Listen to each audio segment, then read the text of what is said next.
Before the merit system, my most vivid memory was going into courtrooms where the judges actively campaigned for re-election. So you would see campaign brochures. The bailiff or the clerk would ask you if you'd contributed to the campaign or not.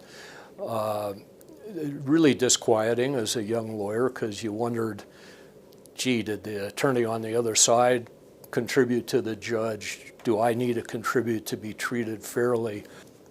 I really was selected to be the campaign manager for a judge running for election in the election of 1966. That was just before we passed the amendment to the Constitution, taking judges out of elective politics.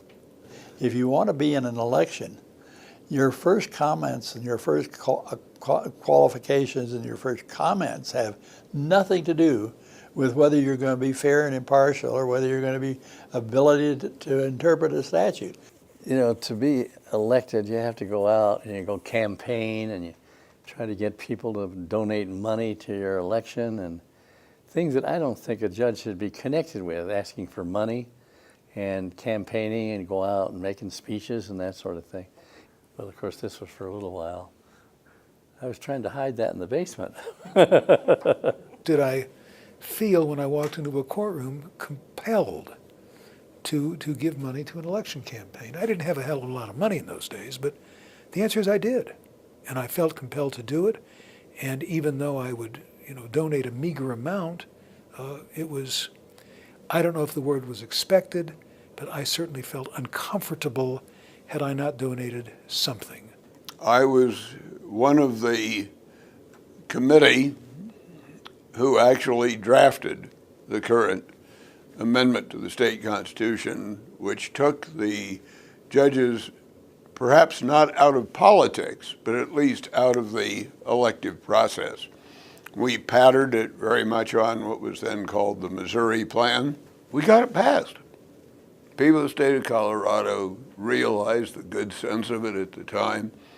There was a perception that big law firms, by making contributions, were, quote, buying judges and thus buying a win when they had a case before that judge.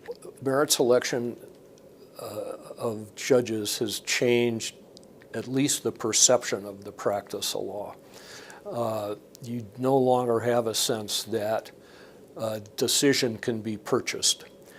I believe we have a very, very fine bench. We make mistakes in selecting people, but for the most part, I believe we have a better bench today than we had in the 50s and 60s in terms of the individuals who have been appointed.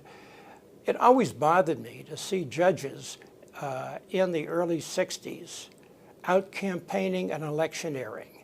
And to me, that basically, it's not what a judge should do or what a judge should be.